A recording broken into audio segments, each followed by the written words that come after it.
हम लोग तवांग में आंख दिखा देंगे, फिर डोकलाम में हम कुछ हरकत करेंगे और गलवान पे आके हमला करने की कोशिश। बॉस ये सब ड्रामा बंद करो। शुरुआत हुई थी इसकी कोविड के शुरू के आसपास, गलवान के बाद। प्लीज फ्लाइट शुरू कर दो। ऐसा चाइना क्यों कह रहा है दोस्तों? यहां पे भारत की कंपनियां हैं, 100, 200, 500 जहाज खरीद रही हैं। वहां पे चाइनीज की जो कंपनीज हैं जो हवाई जहाज चलाती हैं डूब रही हैं। নমস্কার, আপনাদের সবাইকে স্বাগত। ভারত ও চীনের মধ্যে সম্পর্ক খারাপ হয়েছে গালওয়ান ঘটনার পর থেকে। তারপর থেকেই ভারত বিরাট অ্যাকশন নেওয়া শুরু করেছে।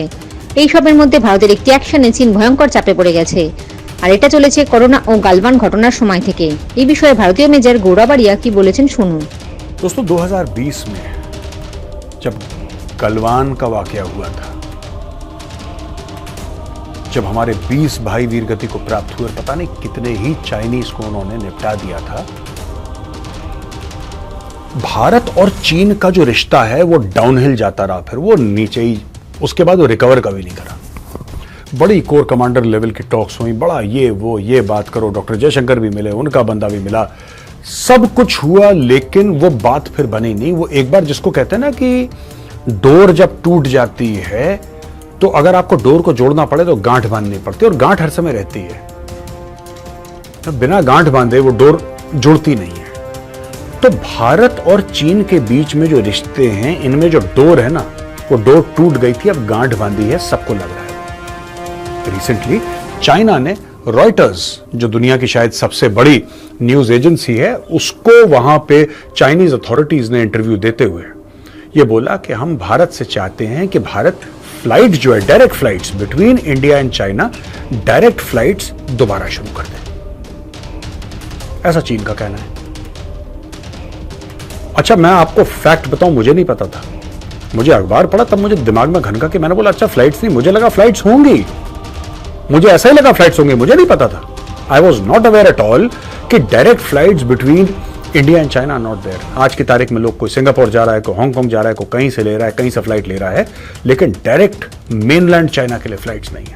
अब टेक्निकली हांगकांग जो है, technically speaking it is an autonomous region. Hong Kong का जो करेंसी है वो अपनी खुद की है, हांगकांग डॉलर्स यूज करते हैं वो लोग, उनका पासपोर्ट है, पासपोर्ट अलग है, वो वीजा भी खुद देते हैं, उसका चाइना से कोई लेना देना, लेकिन चाइना के कंट्रोल में हांगकांग है। It is under Chinese control very clearly. I was very shocked. तब थोड़ी सी, वैसे भी मैं डॉक्टर जयशंकर की तो बड़ी रिस्पेक्ट करता हूं, मेरी रिस्पेक्ट 10 गुना और बढ़ गई और फ्लाइट ही बंद कर दी यार। शुरुआत हुई थी इसकी कोविड के शुरू के आसपास, गलवान के बाद, ठीक है, दैट टाइम वो फ्लाइट बंद हुई, फिर फ्लाइट शुरू ही नहीं हुई। आज तक की बात है वो फ्लाइट बंद है, 4 साल हो गए भाई साहब, फ्लाइट ही बंद है। You cannot go from India to mainland China and from mainland China to India. Bharat ने बंद कर दिया। अब चाइना बाप करके पीछे पड़ा है, कह रहा भाई साहब प्लीज फ्लाइट शुरू कर दो। ऐसा चाइना क्यों कह रहा है दोस्तों? ये जानने की जरूरत है। चाइना इसलिए कह रहा है कि कोविड के बाद पूरी दुनिया ने रिकवर करा, भारत ने बड़ी तेजी से रिकवर करा, लेकिन चाइना का जो एविएशन सेक्टर है वो बैठा है अभी। आज की तारीख में बड़ा इंपॉर्टेंट सेक्टर होता है एविएशन, किसी भी देश की इकोनॉमी के लिए, सोसाइटी के लिए aviation sector is very very important. यहां पे भारत की कंपनियां हैं, 100, 200, 500 जहाज खरीद रही हैं। वहां पे चाइनीज की जो कंपनीज हैं जो हवाई जहाज चलाती हैं डूब रही हैं, and they are extremely upset कि भाई ये हो क्या रहा है, ये हो क्या गया अचानक, हमारा एविएशन नहीं उठ रहा। तो उनको लगता है कि क्योंकि 100 अरब से ज्यादा ट्रेड है भारत और चीन के बीच में, तो अगर एविएशन सेक्टर शुरू हो जाएगा तो एक जो बहुत बड़ी रूट है चाइना और इंडिया, राइट, एक जमाने में 500 साढ़े 500 फ्लाइटें जाती थी इंडिया से चाइना, 550 फ्लाइट्स, अब वो जीरो हो गई हैं। अब जीरो हो गई हैं तो सब छटपटा रहे हैं, क्योंकि ये बहुत बड़ी तादाद है फ्लाइट्स की। तो अब दोस्तों ये हो रखा है कि चाइना काफी हद तक परेशान है, और चाइना अब गुहार लगा रहा है कि यार शुरू करो, यार फ्लाइट शुरू करो। भारत ये कह रहा है कि जब तक ये जो तुम बेवकूफी कर रहे हो ना लाइन ऑफ एक्चुअल कंट्रोल पे, कि थोड़ा सा तुम्हें हम लोग तवांग में आंख दिखा देंगे, फिर डोकलाम में हम कुछ हरकत करेंगे और गलवान पे आके हमला करने की कोशिश, बॉस ये सब ड्रामा बंद करो, वरना relationship will never be the same. दोस्तों आपके इसमें कोई आपको इंटरेस्टिंग पैरेलल दिखाई देता है? इंडिया ने बहुत बड़ा डिप्लोमेटिक गेम खेला। मैं ऐसे सोच रहा था, मुझे पता ही नहीं था ये हो गया है। I swear I did not have an idea. वो तो अखबार जब हमने पढ़ा, जब न्यूज पढ़ी, तब हमें पता लगा कि यार इतना बड़ा कांड हो गया ये। और फिर मैंने देखा, मेरे दिमाग में सबसे पहली बात ये आई, भारत पाकिस्तान को क्या कह रहा है दोस्तों? आपको पता है, भारत पाकिस्तान से यह कह रहा है कि जब तक तुम टेररिज्म बंद नहीं करोगे तुम्हारे साथ बातचीत नहीं होगी। जब तक तुम टेररिज्म बंद नहीं करोगे तुम्हारे साथ कोई बातचीत नहीं होगी। 100 साल तक ना करो, 100 साल तक कोई बातचीत नहीं होगी। हमने दरवाजा बंद कर दिया। और मोदी जी ने एक टेलीविजन इंटरव्यू में साफ साफ ये बोला था कि ये जो पूरा मैटर है पाकिस्तान के रिश्ते का, 10 साल तक मैंने उसमें ताला लगा दिया और मैं आगे भी बात नहीं करूंगा। तो भारत का प्रधानमंत्री कह रहा है, तो आप देख लीजिए फिर क्या होगा भारत का एटीट्यूड। भारत ने एक्चुअली ये कदम उठा के चीन को और पाकिस्तान को एक कॉमन प्लेटफॉर्म पे ले आया भारत। हाँ ठीक है, चाइना बहुत पावरफुल है, चाइना की मिलिट्री ज्यादा पावरफुल हो सकती है, चाइना की इकोनॉमी ज्यादा पावरफुल हो सकती है, लेकिन हरकतें उनकी पाकिस्तान जैसी हैं। तो हमने बोला भैया अगर तुम्हारी हरकतें पाकिस्तान जैसी हैं तो फिर तुम्हें ट्रीटमेंट भी पाकिस्तान जैसा मिलेगा। Don't expect special treatment in this case. तो चाइना बड़ा छटपटा रहा है। चाइना पूरी कोशिश, पहले भी 1-2 बार रिक्वेस्ट कर चुका है चाइना, और पूरी जान लगा दी चीन ने कि यार किसी तरीके से भारत के साथ फ्लाइट शुरू हो जाए।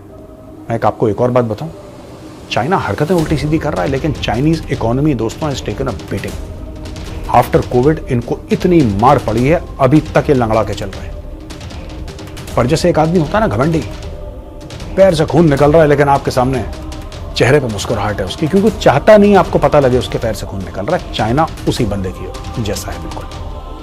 मैं 3 आपको बातें बताता हूं चाइना में क्या हुआ है। ये जो बाप कर रहा है ना फ्लाइट्स के लिए, ये क्यों कर रहा है? सबसे पहली बात, चाइना का जो रियल एस्टेट सेक्टर है, हाउसिंग सेक्टर है, डूब गया। चाइनीज ने खूब पैसे उठाए डोमेस्टिकली, खूब पैसे उठाए अपने बैंकों से, खूब पैसे उठाए शहर के शहर। आपको पता है चाइना में गोस्ट टाउन्स हैं, लाखों दर लाखों फ्लैट बने हैं, लेने वाला कोई नहीं है। जब प्रॉपर्टी बूम चल रहा था तब लोगों ने खूब पैसे उठाए।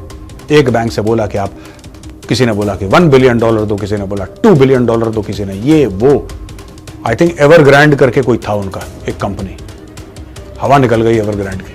और Evergrande was one of the biggest, China का तो बिगेस्ट था ही वो, one of the world's biggest था वो रियल एस्टेट कंपनीज, डूब के खत्म हो गई बिल्कुल। तो चाइना का जो रियल एस्टेट सेक्टर है, बड़े जूते पड़े हैं इनको और बड़े कलप रहे हैं। दूसरी चीज, बड़े बड़े चाइनीज बैंक्स डूब गए दोस्तों। आपने पैसा दिया, भाई बैंक पैसा कैसे कमाता है? बैंक आपको पैसा देगा, बैंक उस पर प्रॉफिट कमाएगा। आप बैंक से पैसा लेंगे, देखो बात सिर्फ यह है कि जब बैंक आपको पैसा दे रहा है तो उसका जो इंटरेस्ट है वो ज्यादा लेगा, ठीक है ना। बट जब यू सी इसमें जो डिफरेंस होता है इंटरेस्ट रेट में, उसी में तो बैंक खेलता है। आप समझ गए ना मेरी बात जो मैं कह रहा हूं? अब अगर आप ये समझ लीजिए कि बैंक ने किसी को $5 अरब दे दिए लोन में, को बड़ा बैंक है $5 अरब, और वो कहता है कि साहब मेरा धंधा डूब गया, now I am unable to pay you back, तो जो पूरा कैश फ्लो है, कैश की साइकिल है, वो डिसरप्ट हो जाती है। चीन के बड़े बड़े बैंक जो हैं उन्होंने थैंक यू बोल दिया। ये दूसरी चीज है। तीसरी बात, तीसरी सबसे बड़ी बात, चाइना के स्टॉक मार्केट से $6 ट्रिलियन यानी कि $6 खरब वाइप आउट हो गए। फिर भी चाइना पूरे दर्द वाली स्माइल देने के कि हम चाइना है, हम ये कर देंगे वो कर देंगे। और यही एक गलीज हरकत चाइना ने अभी करी है। जैसे गलवान में आया था ना चाइना लड़ने के लिए, भाई उसने एक और बड़ी गंदी बड़ी गलीज हरकत करी है, और ये करी है उसने फिलीपींस के साथ। फिलीपींस वही देश है दोस्तों जिसको हमने ब्रह्मोस मिसाइल दी थी, और चाइना बहुत चढ़ा था कि आप उसको ब्रह्मोस मिसाइल क्यों दे रहे हैं। यहां पे फिलीपीन की नेवी की बोट थी, उसको रैम कर दिया, यानी कि उसमें सीधा एक्सीडेंट करा उसका, जानबूझ के उसको बोर्ड करा, और एक्सेस यूज करे, यानी कि कुल्हाड़ी यूज करी, भाले इस्तेमाल करे, मशेटीज इस्तेमाल करी, यानी कि जो काटने वाले दार टाइप के होते हैं, और हैमर्स इस्तेमाल करे, और बोट को पूरा तोड़ दिया है। ये कुछ फोटोग्राफ्स हैं उसकी दोस्तों, मैं चाहता हूं आप ये देखें किस तरीके से चाइनीज काम कर रहे हैं और एक दूसरे देश की बोट को इतना नुकसान पहुंचा रहे हैं। इंडियंस ने चाइनीज एग्रेशन को अगेंस्ट द फिलिपिनोस कहा है Galwan 2.0 in the South China Sea. ठीक है जी। Vice admiral Girish Luthra retired drew parallels between this incident and 2020 Galwan Valley. और बोला है कि चाइना की गलवान टाइप टैक्टिक्स हैं समुद्र में। अब देखिए, after a scuffle the Chinese damage boats and seized 8 M4 rifles which were packed in cases, navigation equipment and other supplies. ये एसोसिएटेड प्रेस की स्टोरी है। यानी कि चीन ने क्या करा दोस्तों, चीन ने सामान भी लूट लिया। चोर भी हैं ये चाइनीज।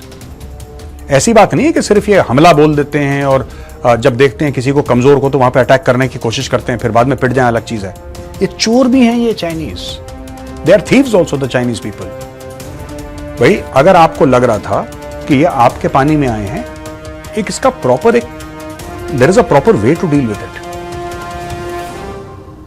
आप उनको वार्निंग देते हैं, आप बोलते हैं चाइनीज वाटर है बाहर जाइए, आप उनसे बातचीत करते हैं, ये तो अटैक करने लगे कुल्हाड़ी वुल्हाड़ी लेकर। ये चाइनीज की आदत है। इसीलिए मैं कह रहा हूं, इसलिए मैंने यहां पे गवर्नमेंट ऑफ इंडिया को भी ये सुझाव दिया था। मैं बता रहा हूं, अगली बार क्लैश होता है बॉर्डर पे, अगली बार क्लैश होता है, गिरा दो 15-20 चाइनीज, 15-20 50 चाइनीज को गुड नाइट बोल दो, सब मैटर ठीक हो जाएगा। ये लातों के भूत हैं। हम लोग इनके साथ कोर कमांडर की कॉन्फ्रेंस कर रहे हैं, उनको क्या समझ में आ रहा है चाइनीज को? चाइनीज का सिंपल सा फंडा है culturally, might is right. Justice की बात नहीं करते चाइनीज। चाइनीज कहते हैं हमारे में ज्यादा ताकत है, तुम हमारी सुनोगे। निपटा दो उनको, कहानी खत्म हो जाएगी। और ये हम कर चुके हैं पहले। ऐसी बात नहीं कि हम पहली बार कर रहे हैं, हम कर चुके हैं पहले। जय हिंद, जय जवान, जय किसान।